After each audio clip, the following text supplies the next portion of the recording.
dia. Na primeira aula a gente apresentou a disciplina de sistemas distribuídos e começou a falar um pouco já o que são sistemas distribuídos, como eles se diferem, por exemplo, das redes de computadores. Principalmente a gente se lembra que a grande diferença é no funcionamento, no comportamento ou nos aspectos lógicos, como alguns autores preferem colocar, fazendo com que os processos rodando nos vários processadores se comportem como um sistema único, ou seja, se comportem,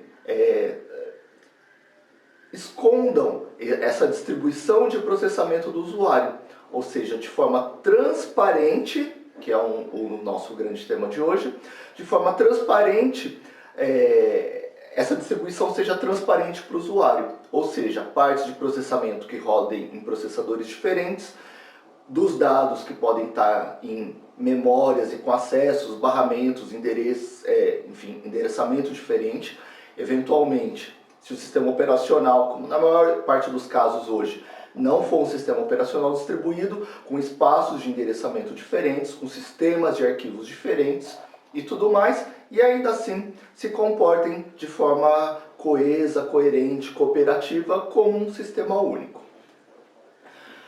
Hoje a gente vai continuar a falar sobre isso, que são as nossas grandes ideias, nossos grandes conceitos, nossos grandes critérios, não só para julgamento, para análise, mas também para o desenvolvimento, para o projeto e desenvolvimento de sistemas distribuídos.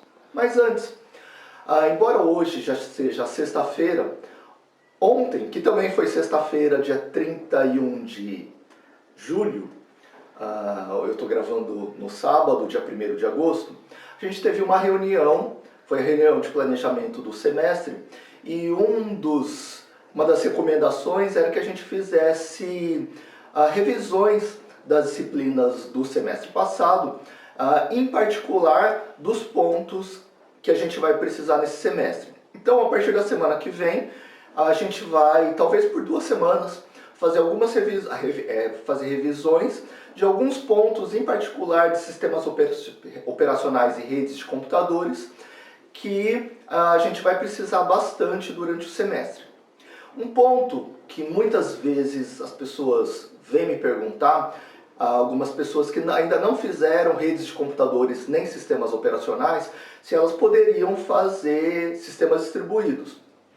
A resposta é: não é muito fácil. Você teria que correr atrás de vários conceitos que a gente vai usar, embora a gente saiba que a gente não tem pré-requisitos oficiais dentro da grade, então você pode se matricular, ninguém vai, barrar, né, sua matrícula, acredito eu, né, você teria esse direito, mas não seria recomendável, porque a gente vai usar vários conceitos, a gente vai fazer revisão dos principais, mas obviamente não pode ser uma revisão exaustiva, porque, enfim, vocês fizeram um ou 2 semestres de redes de computadores, 1 ou 2 semestres de sistemas operacionais, ou fizeram um e estão fazendo outro agora, e não é razoável a gente pensar que a gente vai fazer essas revisões de forma exaustiva e ainda passar o conteúdo de sistemas distribuídos. Então a gente vai fazer essa revisão nas próximas 2 semanas, hoje ainda não. Hoje a gente ainda vai falar de critérios gerais de sistemas distribuídos e dessas ideias gerais para a gente, nessa primeira semana, fazer uma ideia geral, inclusive para nos guiar no processo de revisão que a gente vai ter nas próximas 2 semanas aproximadamente.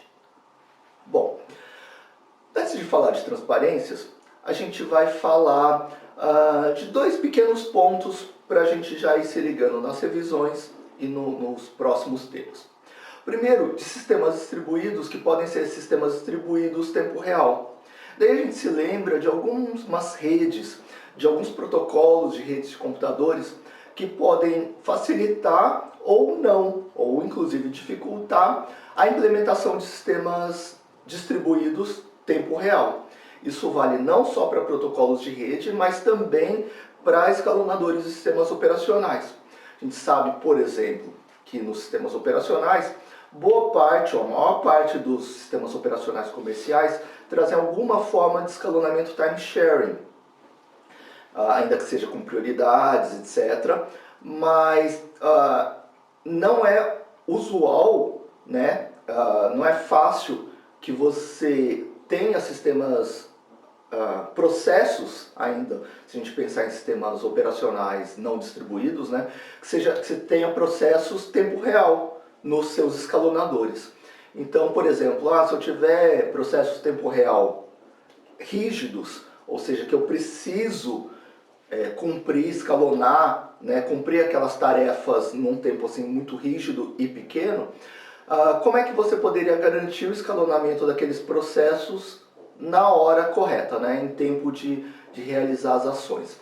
Principalmente quando você tem um escalonador time sharing, ainda que seja com prioridades. Como é que você poderia garantir isso? Na parte de redes, a gente tem questões similares.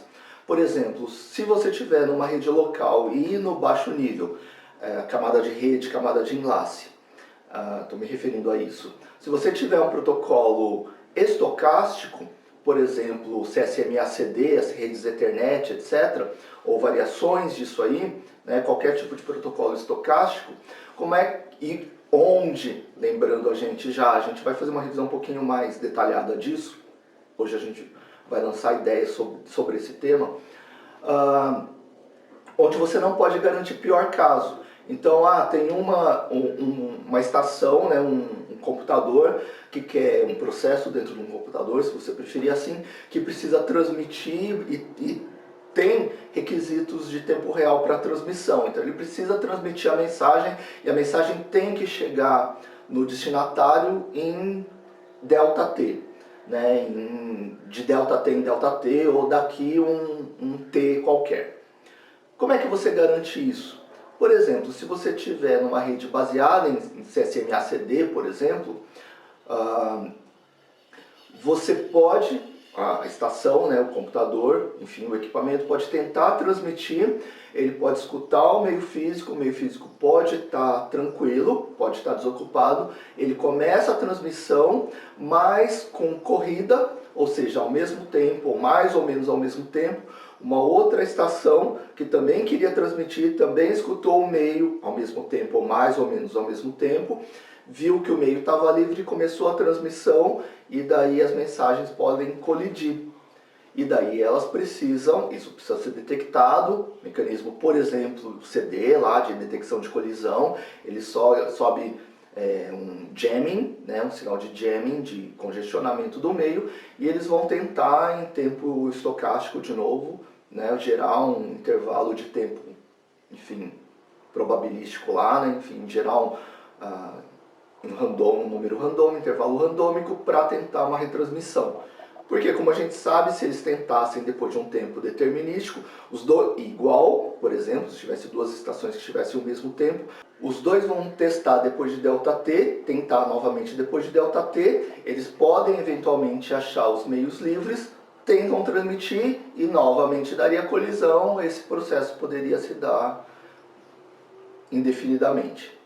Bom, ainda que não aconteça isso, porque os protocolos geram intervalos aleatórios, ou pseudo-aleatórios, se você preferir, outras estações podem entrar na concorrência pelo meio físico de transmissão e o processo pode colidir de novo suas mensagens com de outras estações e você, por esse motivo, não pode garantir em quanto tempo a mensagem vai chegar no destinatário.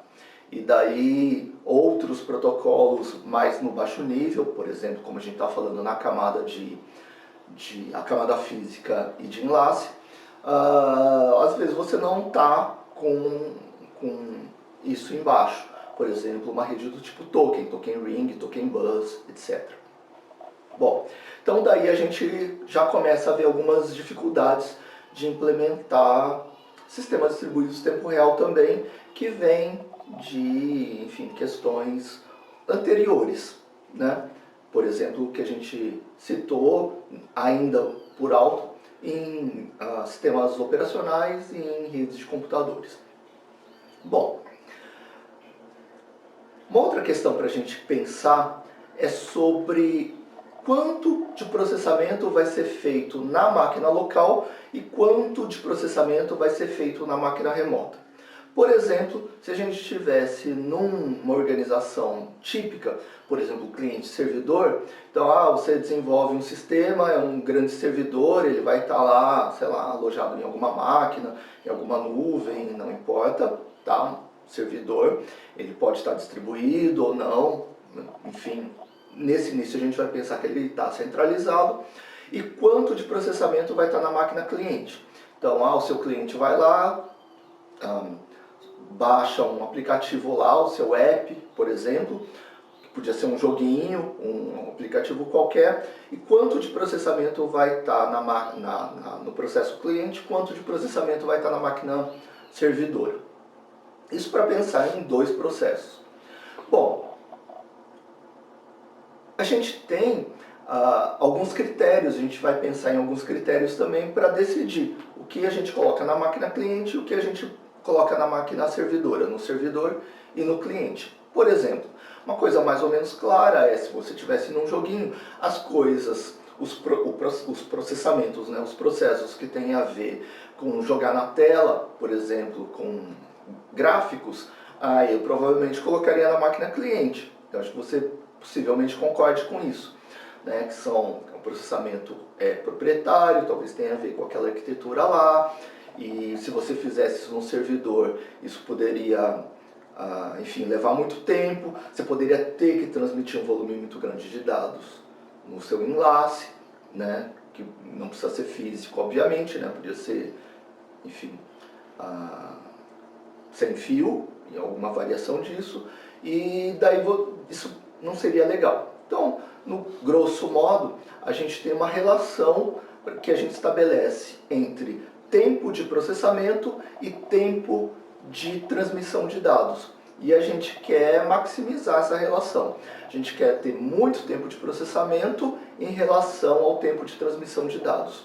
Então, se eu vou melhorar o tempo de processamento, se eu consigo aumentar o tempo de processamento local, quanto eu preciso enviar para a máquina remota. Então, a ideia é pensar nisso aí. Então, quando eu posso enviar poucos dados e fazer o processamento local, ou quando eu fizer o processamento local na máquina cliente, o quanto eu preciso mandar para o servidor. Enfim, e daí eu tenho outros critérios marginais de não sobrecarregar o servidor, de quanto eu suponho que a máquina cliente tem, tanto de poder de processamento, quanto ele vai estar disposto a gastar em bateria, por exemplo, em aquecimento, né? A gente sabe que, por exemplo, se eu tiver joguinhos, a ideia de não sobrecarregar os servidores é começar a jogar, essa seria a ideia de fundo, começar a jogar o processamento para as máquinas cliente. Aí nas máquinas cliente, que é o usuário final, ele começaria a ter muito processamento, ele acabaria bastante com a bateria dele, geraria bastante calor, que é o que provavelmente se você joga você observa, mas essa seria o pano de fundo. Mas eu preciso não levar isso o quanto eu vou jogar para a máquina cliente, para depois, e o quanto eu preciso transmitir para o servidor. Enfim, esse é o outro aspecto que a gente tem para pensar e para discutir um pouco mais a fundo ao longo dessa primeira parte do curso. Na verdade, grosso modo, a gente vai dividir o nosso semestre em duas partes. Na primeira parte, a gente vai ver muitas estruturas básicas de distribuição de dados, de processamento, de controle. E na segunda parte, a gente vai ver basicamente aplicações, beleza? Aplicações que usam isso, e a ideia é que a gente também desenvolva aplicações para brincar com esses conceitos. Lógico que essas duas partes não são totalmente excludentes, às vezes a gente vai colocar alguma aplicação para a primeira parte, os 2 primeiros meses, mais ou menos assim, grosso modo, para a gente começar a observar algum sistema, como ele se comporta com esses conceitos, com essas plataformas, com essas tecnologias que a gente vai falar na primeira parte, e vice-versa também. Bom, um outro ponto que é o foco dessa nossa segunda discussão, né, dessa nossa segunda aula, é aquela ideia do sistema distribuído funcionar de forma transparente para o usuário final. E essa ideia de funcionar de forma transparente para o usuário final é bastante intuitiva. Ou seja, o usuário final não tem que se preocupar com o processamento está acontecendo na máquina A ou na máquina B. A máquina A falhou, o processamento foi migrado, foi deslocado para outra máquina. Os dados estão sempre na máquina local. Não, agora ele foi pegar os dados em uma máquina remota. E coisas assim. Embora esse conceito de funcionamento transparente seja bastante intuitivo, ele pode ser, eventualmente, um pouco mais complexo do que a gente poderia pensar à primeira vista. Em outras palavras, o conceito de transparência ele pode ser desmembrado em vários subitens, né, em várias formas de transparência. Então, é disso que a gente vai falar de agora para frente. Vou colocar para vocês algumas notas de aula no Canvas, tá? A gente vai ter módulos lá e daí eu vou colocar alguns arquivos e um desses arquivos vai ser essas notas de aula. Algumas partes das notas de aula eu vou colocar aqui na tela para vocês durante as aulas, beleza? E a primeira vai ser essa sobre transparências. E agora a gente vai falar sobre vários aspectos de transparência.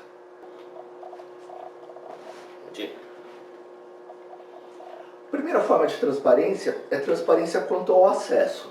E o que significa transparente quanto ao acesso? Bom, o sistema é transparente quanto ao acesso quando ele usa as mesmas primitivas para acessar recursos locais e remotos. Bom, vamos dar um exemplo simples só para a gente ilustrar isso. Por exemplo, se a gente estivesse fazendo acesso a arquivos, usando alguma linguagem de programação, por exemplo, C. Tá? Então, quando esse sistema, por exemplo, eu conseguiria acessar com as mesmas primitivas recursos locais e recursos remotos. Por exemplo, se eu quiser abrir um arquivo, o arquivo pode estar local, o arquivo está remoto. Qual é a primitiva, ou qual é o comando que eu uso para abrir arquivos? Aí você vai lá, por exemplo, e vê. Isso podia ser qualquer tipo de recurso, beleza? Podia ser um recurso de comunicação, como é que eu abro um socket, como é que eu uso um socket. Podia ser, enfim, qualquer recurso de sistema. Podia fazer acesso a uma região crítica, a um registro de banco de dados e assim por diante. Tá? Então, isso é só um exemplo. Então, por exemplo, se para abrir um arquivo local eu uso a primitiva fopen, então eu dou fopen, coloco o modo de abertura de arquivo, se eu vou abrir arquivo para leitura, para escrita, etc. Tipo de arquivo, sei lá, binário, texto, tal, e o nome do arquivo.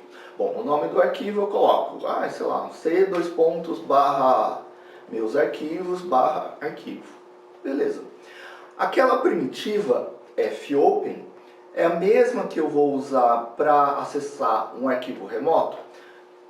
Ou seja, eu posso usar fopen, de que jeito eu vou abrir, host, e colocar o caminho lá, o nome completo do arquivo.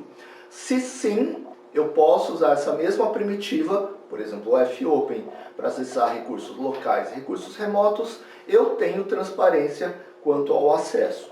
Se eu não puder usar a mesma primitiva, eu não tenho transparência quanto ao acesso. Beleza? Então essa é a ideia para a gente fazer a análise de todas as transparências aqui.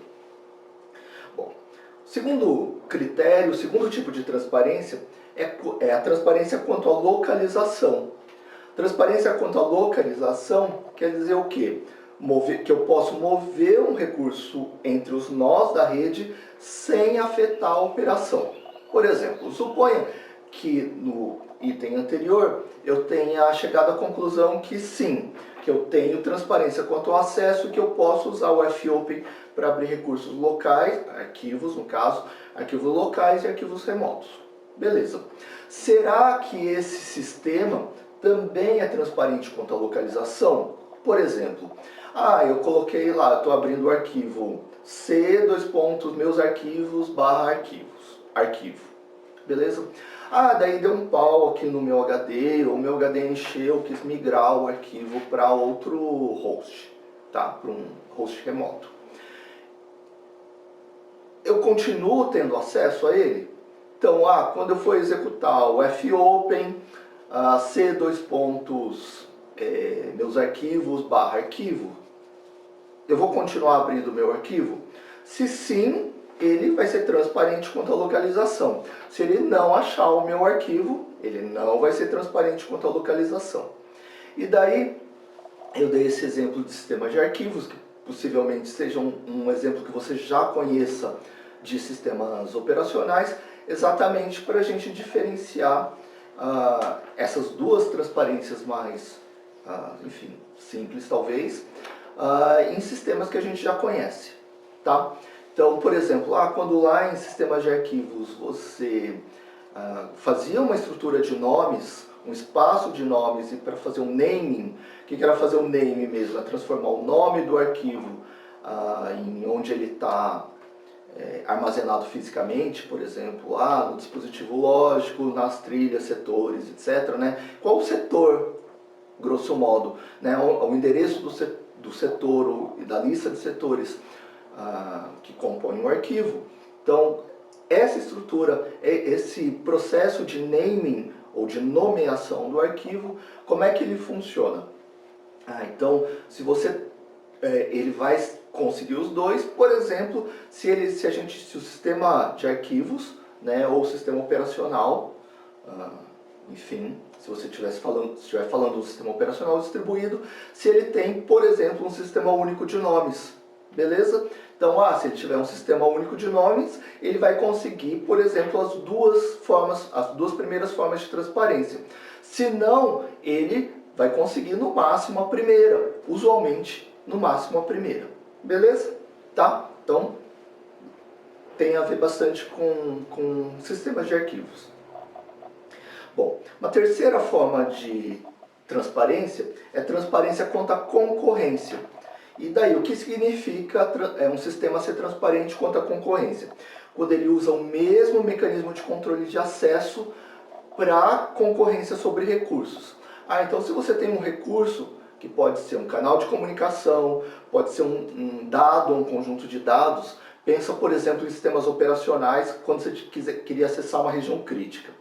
Então eu tinha um monte de formas de acessar aquela região crítica, que começava desde eu ter uma variável, beleza, que quando eu mudava aquele valor numa operação única, indivisível, etc., não interrompível, eu podia ganhar acesso lá àquela variável, que depois eu podia ter chamado de região crítica, provavelmente. Depois eu podia ter estendido esse conceito para semáforos, que é, sei lá, um mecanismo majoritário, assim, tipo, né? Todo mundo costuma dar bastante ênfase a semáforos. Então eu podia colocar algumas operações um pouco mais abstratas, as clássicas.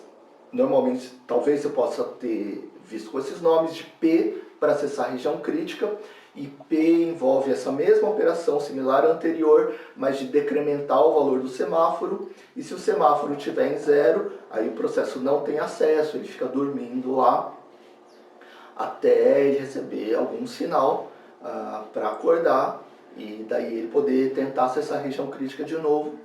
Quando ele termina o acesso à região crítica, ele já fez todas as alterações, ele dá uma outra operação, o clássico é chamar de V, né? E daí a operação V incrementa o semáforo e eventualmente acorda processos que estavam dormindo lá no P, beleza? E daí eu consigo disciplinar o acesso a um recurso, no caso a região crítica.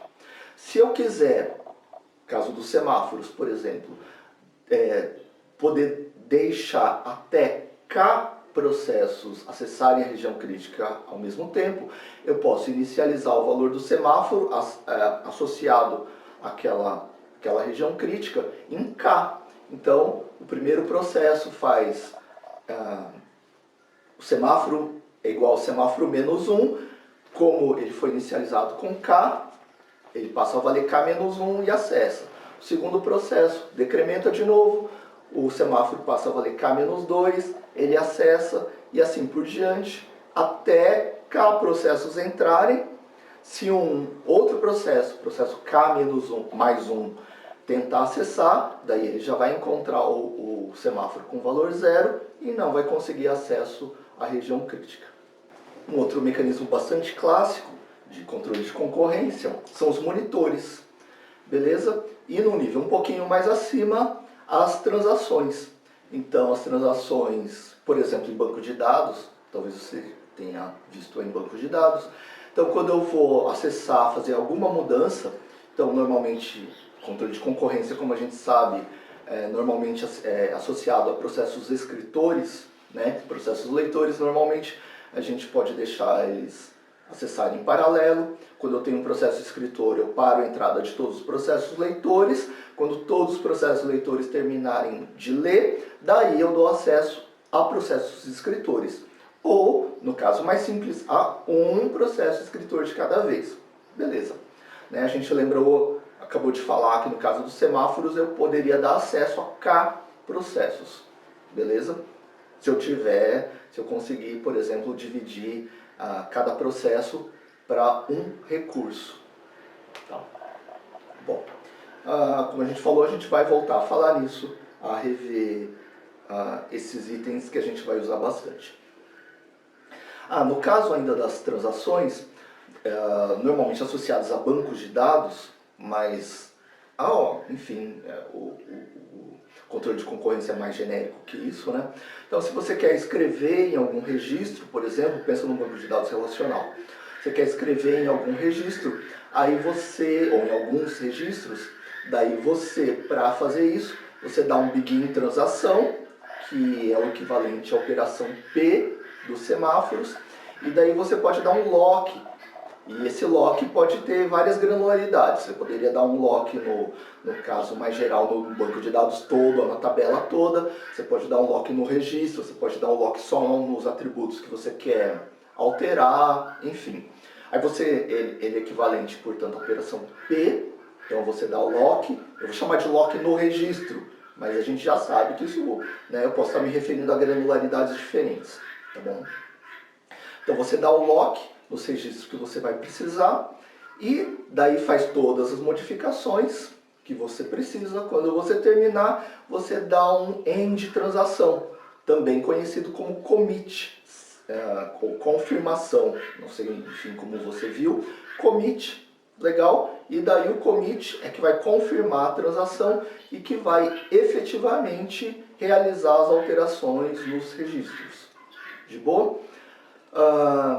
Se a transação não for confirmada, committed, eu dou um rollback, né? Ou seja, eu volto ao último estado consistente, que era o anterior a eu fazer as modificações. Então essas modificações nas transações muitas vezes não são feitas fisicamente nos registros, mas somente após confirmadas, após o commit. Legal? E daí eu poderia ter para bancos de dados distribuídos a commit de 2 fases ou commit de N fases, que é a generalização do conceito de transações. Beleza? Então, quando um sistema, portanto, é transparente quanto à concorrência, quando ele apresentar o mesmo mecanismo de controle de acesso. Beleza? Então não adianta uma parte do sistema querer fazer com transações e a outra querer fazer com semáforos, porque não vai dar certo, eles não vão se conversar direito e eu não vou conseguir consistência nos dados do sistema distribuído. Tá bom? Bom, o que mais? Próximo aspecto de transparência. Transparência quanto à replicação.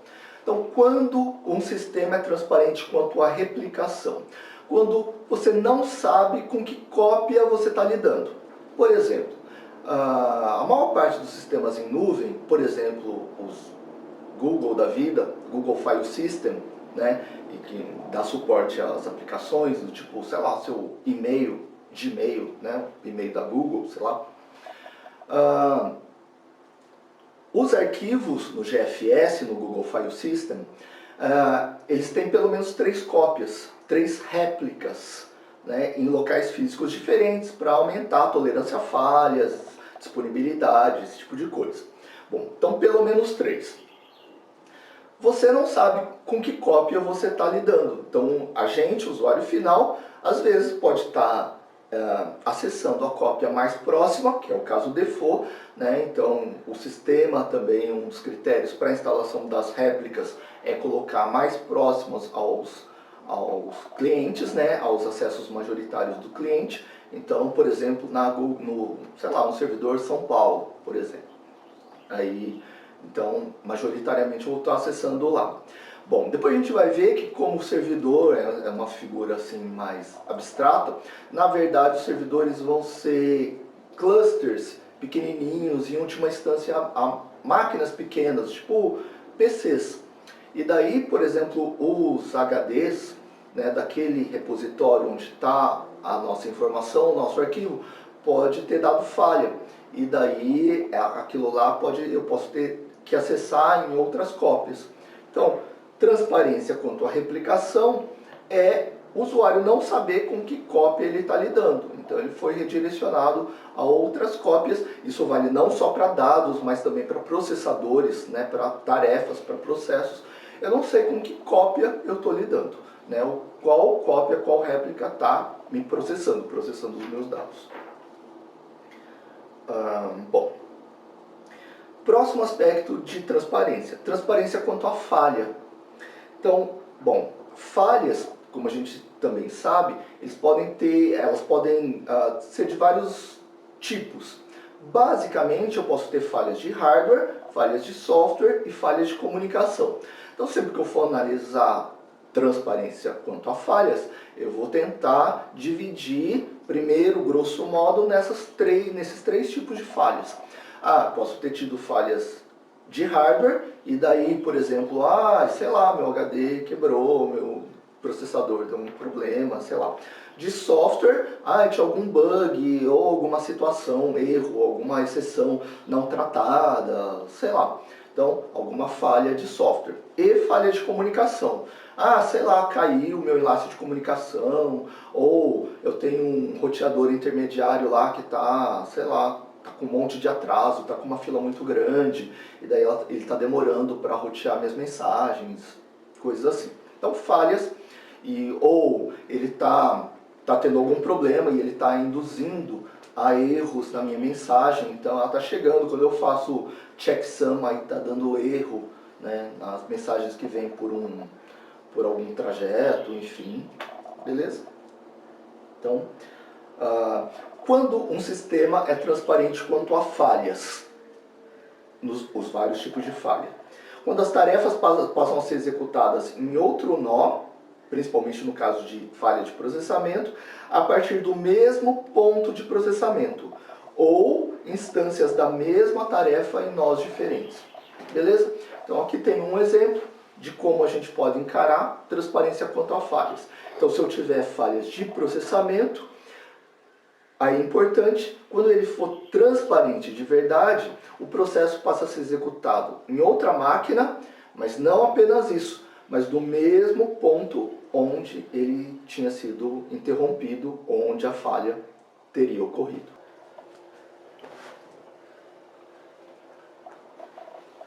Um ponto importante, um critério importante para a gente falar sobre continuar a ser executado do mesmo ponto onde tinha parado, a gente está se referindo a checkpoints e não instruções. Como assim? Bom, não sei se vale a pena falar isso para vocês, né? Vocês estão no 8º semestre. De qualquer forma, bom, vamos lá. Suponha que você esteja no editor de arquivos, né? E daí tenha configurado para ele salvar de ΔT em ΔT. Aí, aqueles salvamentos são os nossos checkpoints, então, que são pontos de consistência, e daí se houver um erro, por exemplo, queda de energia, sei lá, então você acabou de salvar no instante agora, T0, por exemplo, e daqui a mais T, então em T0 mais T acabou a energia. Então, como você poderia retornar ao mesmo ponto de edição que você estava antes. Se você voltar ao mesmo ponto de checkpoint, um instante T0, portanto, beleza, você voltou ao último ponto, ao instante onde você tinha parado de editar, beleza? Então esse critério, normalmente é usado esse critério mais soft, não mais hard, tipo assim, eu não estou levando em conta o último caractere que eu digitei, mas o último ponto que eu achei importante. Assim, isso, como você sabe, é usado por vários tipos de sistemas. Por exemplo, nos bancos de dados, a gente faz checkpoints também, às vezes chamados de snapshots, né? Então faz um snapshot e daí, a partir daí, você faz arquivos de log. Então todas as transações committed, você grava num arquivo de log, se o esquema for redo log, que é o esquema mais usual. O esquema podia ser undo log também. Bom, enfim. Então, primeiro caso. Você gera um snapshot, um checkpoint, do nosso ponto de vista. Então eu vou chamar de checkpoint, mesmo em banco de dados, tá? Então você gera um checkpoint, ou seja, uma cópia da tabela em algum dado momento, que ela está consistente, e a partir daí, num arquivo de log, você coloca todas as transações confirmadas, todas as transações committed. Se der algum problema, como é que você volta no último ponto consistente? Você recupera o checkpoint, o snapshot, refaz todas as transações confirmadas e obtém o último estado consistente. Tá bom? Então, para cada aplicação, eu posso colocar uma granularidade de novo adequada para aquela aplicação, que pode ser por transação. No caso do nosso editor de texto, né, eu podia falar, cada ΔT para mim tá bom. Se eu retroceder só no máximo ΔT, para mim tá bom. E aí eu posso colocar outros critérios, beleza? Dependendo da minha aplicação. Então, de novo, para concluir, transparência quanto a falhas é quando eu consigo retroceder ao mesmo ponto, ao último ponto. E esse último ponto, como a gente acabou de ver, pode ter granularidades diferentes dependendo dos meus critérios, das minhas necessidades daquela aplicação, daqueles dados, daquele processamento. Beleza? Próximo tipo de transparência. Um sistema também pode ser transparente quanto à migração. Bom, aqui a gente pode ter migração de dados e migração de processos. Por exemplo, no caso de migração de processos de dados, é mais ou menos semelhante, é quando eu migro tarefas, migro processos, por exemplo, threads, enfim, de forma geral vou chamar de tarefas. Eu migro tarefas para balancear a carga de processamento. Bom, aí esse critério é um pouquinho mais óbvio, né? Então, eu tenho um processador aqui que está, sobrecarregado, um monte de processos pesados, né, que exigem muito processamento. Tem alguns outros processadores ociosos no sistema. Então, alguns desses processos eu posso migrar para outras máquinas. A gente vai se lembrar sempre do critério anterior, que eu vou migrar processos baseados naquela relação lá. Então eu vou conseguir aumentar meu tempo de processamento, provavelmente se eu migrar o processamento, mas eu não quero aumentar muito o meu fluxo de dados na rede. Beleza? Então, eu vou migrar os processos, verdade, mas levando em conta os dados adicionais que eu vou precisar transmitir, e daí capacidade dos meus enlaces, critérios assim. Próximo. Então a ideia, você vê que essa ideia de transparência, o sistema ser transparente para o usuário, que é uma coisa muito intuitiva, né? Vai funcionar, sei lá, o usuário nem vai perceber. Mas você vê que mesmo nessa primeira abordagem nossa, nesse primeiro ataque ao conceito de transparência, a gente já conseguiu identificar vários aspectos de transparência interessantes que talvez para uma análise de um sistema distribuído ou para o projeto de sistema distribuído, talvez algumas delas pudessem ser esquecidas. Então aqui um primeiro jeito sistemático da gente, quando for projetar, quando for analisar, etc., começar a pensar nesses vários aspectos, né? Ou nesses vários subaspectos de transparência, se você preferir assim, tá bom? Então, outro aspecto é quanto ao desempenho. Então, a ideia de um sistema distribuído é transparente quanto ao desempenho quando ele apresentar o mesmo desempenho independente da situação ou configuração do sistema. Beleza? Isso não é tão simples, mas a ideia é que os sistemas tentem se adaptar a alterações de desempenho. Então, um caso bem comercial, você podia pensar nos YouTubes da vida, por exemplo. Então, se você, o usuário, quer assistir um vídeo online lá, beleza? Está em tempo real, então tem um streaming de vídeo baixando, ele pode bufferizar para tentar manter a qualidade, que enfim a gente vai discutir sobre isso também, né? Esse caching, né? Então, vou chamar de bufferizar. Então, ele coloca num buffer lá e tem por um ΔT, talvez você possa configurar, ou talvez o sistema mesmo configure, enfim, dependendo da aplicação. E daí, tem um streaming de informações, né, que tem a ver com os dados lá do vídeo, tipo assim, do programa. E daí, existem formas da gente controlar a velocidade através dos ACs, coisas assim.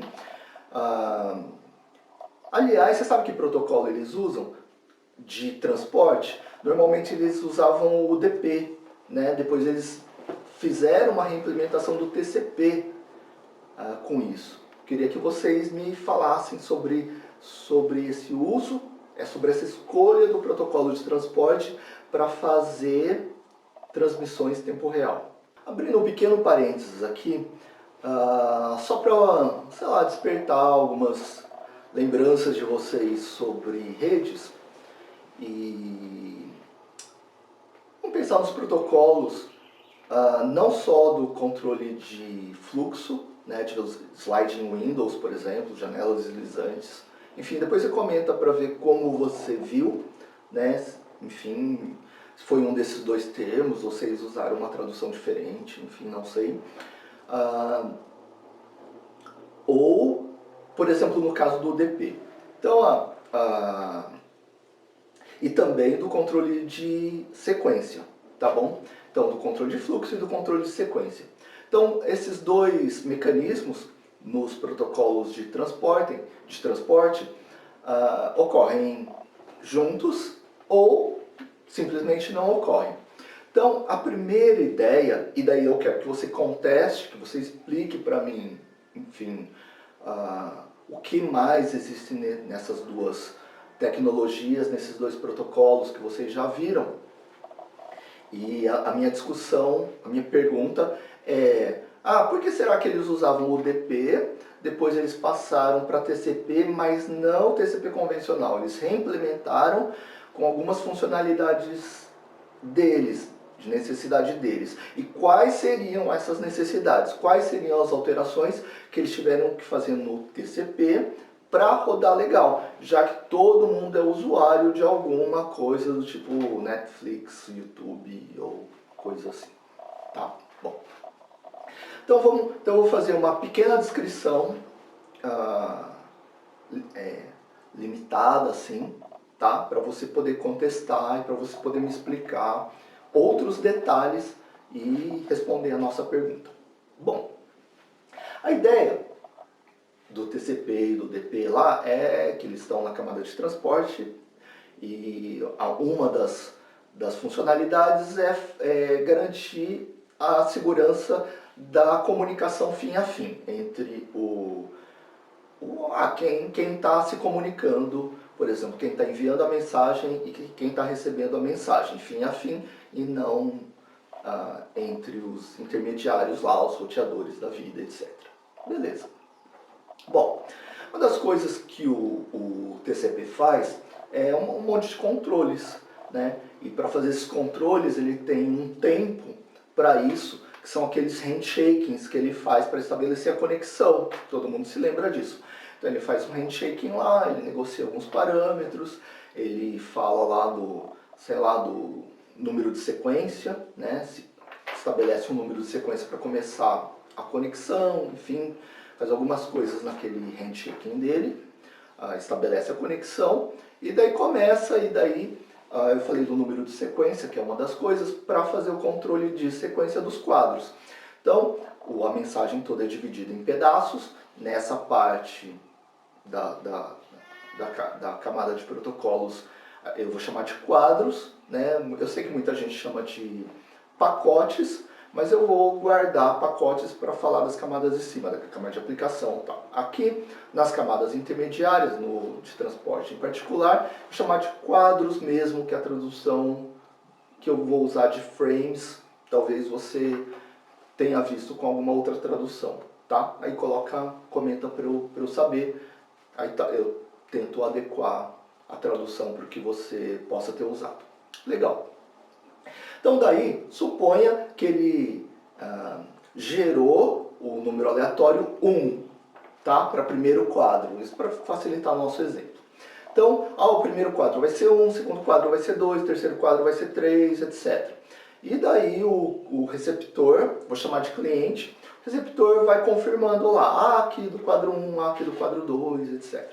Tem algumas formas de fazer o controle de sequência. Me fala aqui quais são, por exemplo, retransmissão seletiva, go back-n, né? Coloca aqui o que você, os métodos que você conhece, tá bom? Então, de qualquer forma, coloquem para eu saber o quanto eu vou entrar em detalhes nas aulas de revisão também, tá? Bom, e daí o cliente vai confirmando tal, por algum método, por exemplo, retransmissão seletiva, go back-n e tal, eles vão descobrir, dependendo do método, ou o servidor vai descobrir ou o cliente vai descobrir, eles vão descobrir que houve algum erro, tá? Na transmissão. E daí eles vão tentar corrigir esse erro. Por exemplo, chegou o quadro 1, quadro 2, quadro 3, quadro 5, o quadro 4 não chegou, de alguma forma eles vão corrigir e mandar o quadro 4 de novo. Beleza? Bom, além disso, o TCP ele também ajusta fluxo, né? Então, esses ACKs que o cliente manda para o servidor, eles servem para o servidor ajustar a sliding windows, as janelas deslizantes, ou o tamanho da janela, que em outras palavras é a quantidade de quadros que ele pode mandar sem receber confirmação, sem receber ACK. Então ele pode mandar um quadro, 2 quadros, 4 quadros, 8, etc. Então por isso que o perfil de transmissão no TCP, vou colocar assim, aqui é o 00, né, no instante 0, e aqui é a velocidade, em, sei lá, bits por segundo, qualquer coisa assim. Aí ele começa lá no 0, no instante 0, e vai aumentando, e ele tem, usualmente na primeira fase, um crescimento exponencial, aí o usuário final fica super felizão, lá, né, nossa, minha velocidade está aumentando pra caramba. Aí acontece um erro, ele dá uma queda repentina para metade da window, né? E daí começa num crescimento linear, e daí ele fica estável, né? Na verdade, nunca fica estável, porque mesmo que ele achar o tamanho da janela ideal, como as condições de enlace não são fixas, ele fica sempre se ajustando, então ele fica sempre com alguma oscilação em torno do que ele supuser como ideal, que ele achar que é a velocidade ideal. Então ele fica sempre oscilando em torno daquilo. Legal. Bom, no caso de transmissão stream, tempo real, lembra que o TCP, as implementações padrão, né, que seguem a descrição do protocolo realmente, fazem algum controle de sequência e de fluxo. Além do controle de erros, você sabe que tem um campo de checksum também no cabeçalho. Beleza, tá? Mas esse aqui não importa, pelo menos para essa discussão. Se eu estou fazendo uma transmissão em tempo real, se eu não tivesse bufferizado, não adiantaria eu fazer correção dos quadros. Por exemplo, o quadro 4 não chegou, aquele erro chegou o quadro 3, depois o quadro 5, eu já coloquei na tela ou no alto-falante e já deu uma queda de qualidade. Adianta eu mandar de novo o quadro não recebido? Bom, não só não adianta, porque aquela parte da transmissão já aconteceu. Então, não só eu não quero mandar, eu não preciso mandar, eu não preciso receber, o cliente não precisa receber aquele quadro, como ele não quer receber. Senão, tipo, eu teria que transmitir mais quadros do que eu preciso. Para que eu vou ocupar o meio de transmissão com mais informação que eu nem vou usar?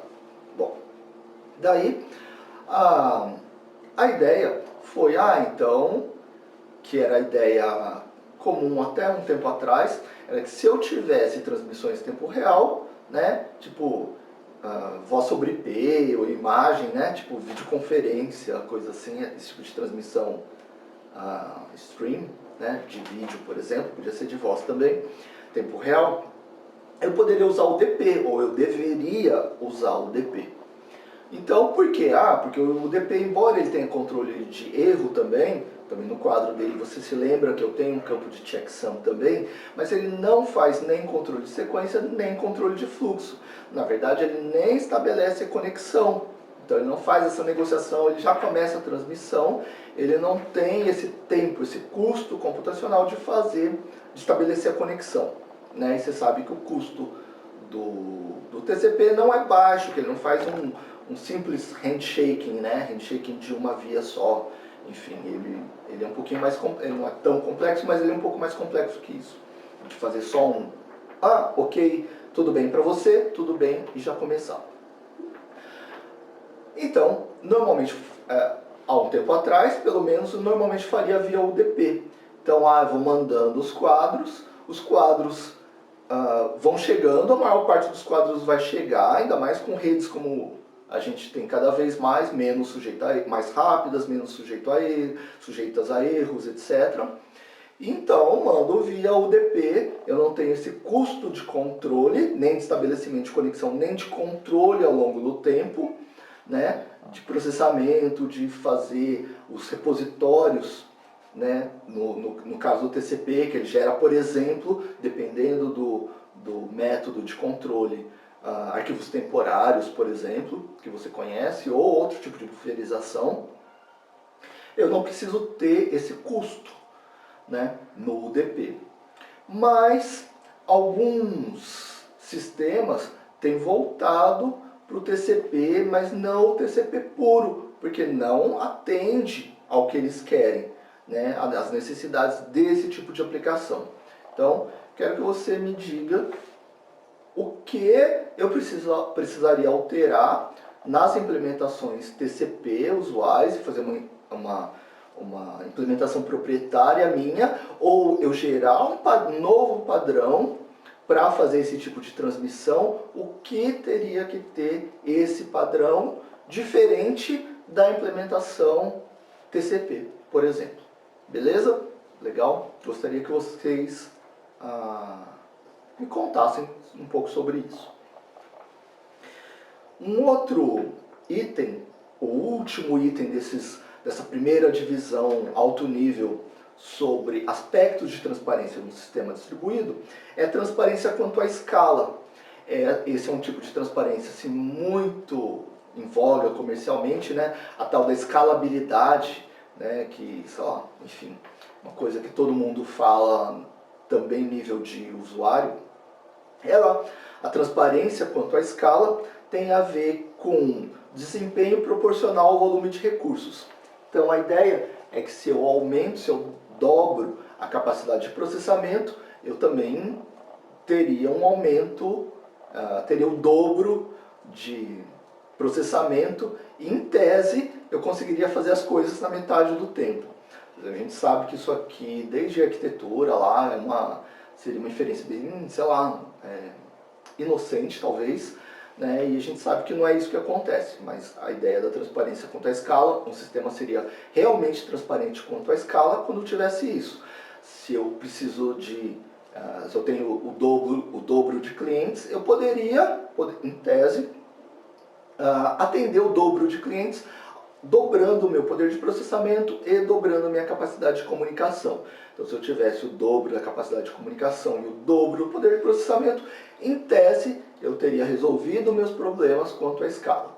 E daí, por bastante tempo, desde da explosão da Google, depois que o GFS enfim, ficou sólido e eles conseguiram colocar um monte de aplicações interessantes em cima do GFS, o GFS suportava essas aplicações e trazia um monte de transparências, essa de escalabilidade, por exemplo, enfim, parecia ter sido resolvida por bastante tempo depois do GFS. Ideia assim, antes do GFS tinha um monte de, com a internet explodindo, nossa, tinha um monte de sistemas muito legais, que era o equivalente das startups daquela época. Então tinha um monte de gente que desenvolvia e alguns sistemas eram realmente muito legais. Qualquer hora eu falo de alguns exemplos desses sistemas que até hoje daria para desenvolver, pegar ideias lá, hibridizar, enfim, tinha algumas coisas muito legais.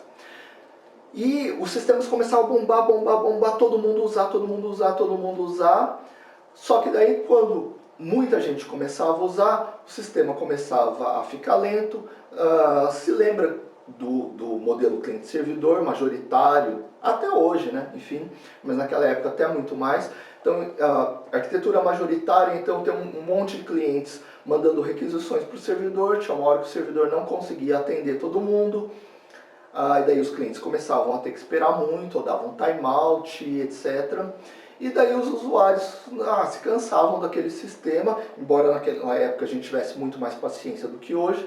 A gente esperava vários segundos e o sistema não respondia, e a gente insistia, e o sistema não respondia de novo. O que acontecia quando os sistemas começavam a bombar realmente, ou seja, aumentar o número de clientes, ele travava, ele ficava nesse processo de tentar atender, e como a fila de entrada era muito grande, normalmente eles eram servidores usando o TCP, então, enfim, havia essa fila de requisições, etc.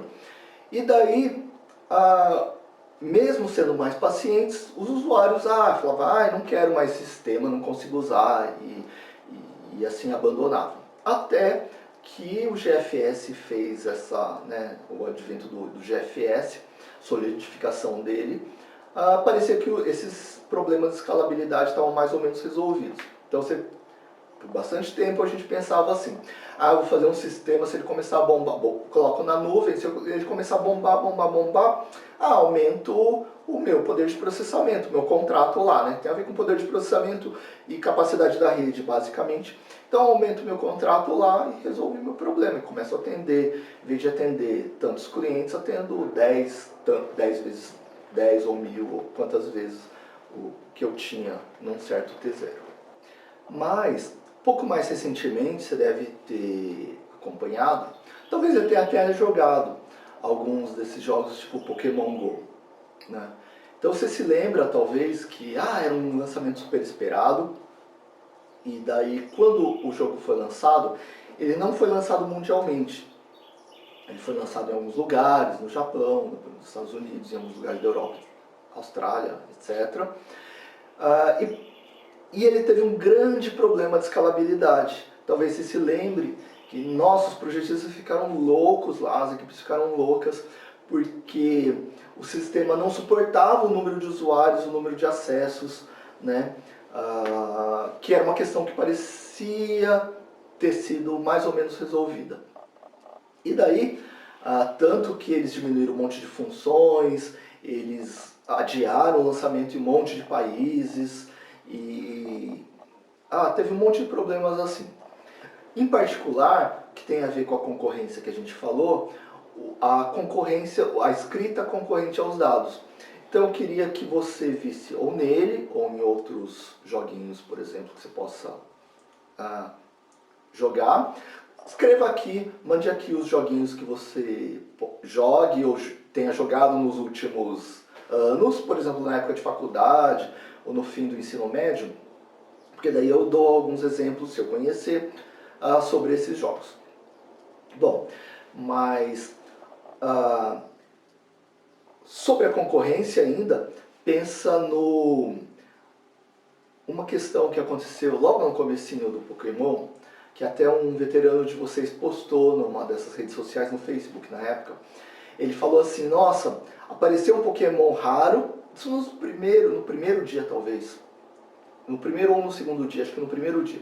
Ele falou assim, apareceu um Pokémon raro no meu quintal, daí veio um vizinho, o cara já era formado, o veterano de vocês, né, porque ele já era formado, lá veio o meu vizinho de 12 anos, não me lembro direito, para pegar o Pokémon, eu não deixei ele entrar em casa e fui lá e peguei o Pokémon.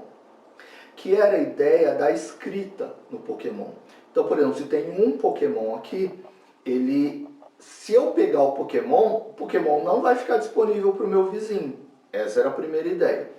Mas isso era uma coisa difícil de fazer, porque se eu tivesse um Pokémon só e vários processos querendo tirar a vida do Pokémon, então eu lanço o ataque aqui, ele baixa um pouco a vida do Pokémon, baixa um ataque lá, ele baixa um pouquinho a vida do Pokémon, e assim por diante, né? Então eu tenho um monte de escritores numa área de dados só. Aí o Pokémon está com um finalzinho de vida só, e eu, e talvez mais várias outras pessoas, mandam um ataque. Eu e vários outros podemos ter a sensação de que eu matei o Pokémon, porque ele só estava com fim de vida e eu mandei um ataque suficiente para matar o Pokémon, para capturar, enfim, não importa. Se fosse um ginásio, sei lá. Aí podia dar um problema entre os usuários. Então quem pegou o Pokémon? Eu peguei o Pokémon ou você pegou o Pokémon? Para o sistema é uma coisa difícil de decidir e podia gerar insatisfação. Então a ideia dessa escrita era que você instanciava um objeto para cada usuário depois. Né? A ideia de colocar os passinhos dos Pokémons e seguindo, que era para ter na primeira versão, foi tirado também. E uma outra coisa típica, parecida nos ginásios, que daí a gente foi usuário, ou é usuário, enfim, tem um ginásio lá e você quer atacar o ginásio. Então daí tem os Pokémons e daí pode ter um monte de gente atacando e suponha que você tenha matado todos os Pokémons, tenha sobrado um último Pokémon com um pouquinho só de vida, no mesmo caso anterior, e que você vai escrever naquele Pokémon, você vai mandar um ataque naquele último Pokémon com um restinho de vida e você tem certeza que aquele ataque lá vai ser suficiente para matar o Pokémon. No problema da corrida eu posso ter vários usuários que tiveram a mesma visão do dado, né, do Pokémon lá do ginásio, enfim, e mandaram um ataque suficiente para derrubar o ginásio, para conquistar o ginásio. Bom, usual, a ideia inicial é quem conquistar o ginásio é que pode ocupar aquele ginásio, não é? E isso seria o justo. Agora, como decidir quem derrubou o ginásio? A gente vê que para o sistema seria fácil decidir quem deu o último golpe, mas para o usuário, vários usuários poderiam ter a sensação que foi ele e não o outro que deu o golpe. Então, por que o sistema deixou o outro ocupar o ginásio? Então, por bastante tempo, o sistema deixava quem ocupasse primeiro, né? Então, o ginásio ficou desocupado, então quem mandar o primeiro um Pokémon ocupava o ginásio. Daí isso deixava os usuários menos insatisfeitos, por quê? Porque depois de ocupar o Pokémon, você tinha que ir lá escolher um Pokémon para ocupar o ginásio e mandar. Aí você nunca sabia, e o outro pode ter mandado um pouquinho antes de mim. Então isso conformava os usuários de, talvez o outro tenha sido um pouquinho mais rápido e tenha ocupado o ginásio primeiro. Tá bom? Isso por bastante tempo, né? No começo do funcionamento e por um bom tempo funcionou assim. Então eu queria que vocês falassem um pouco sobre isso e falassem se vocês viram também um teorema em sistemas operacionais que fala sobre 3 coisas, sobre se você consegue particionar as coisas, os dados, por exemplo, se você consegue essa coisa da concorrência, enfim, que você não consegue ter, que talvez um desdobramento de transações e tal, não sei, enfim. Se você viu alguma coisa que se você tem 3 critérios importantes que você não pode ter os 3 ao mesmo tempo, você tem que abrir mão de alguma coisa. Senão a gente retoma isso aí. Beleza?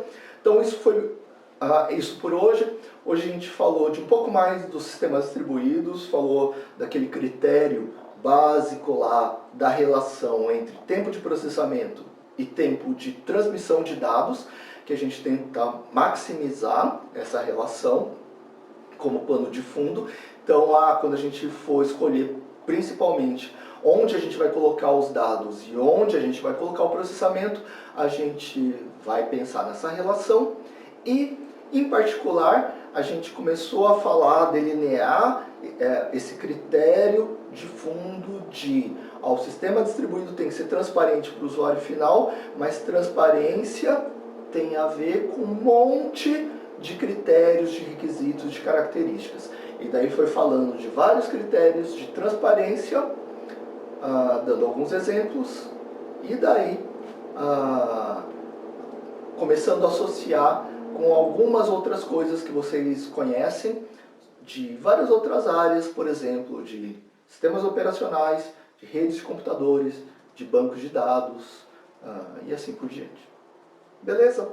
Isso aí por hoje, na parte teórica, legal, e comentem aqui, falem sobre esses exercícios propostos, para a gente passar para a nossa segunda parte da aula.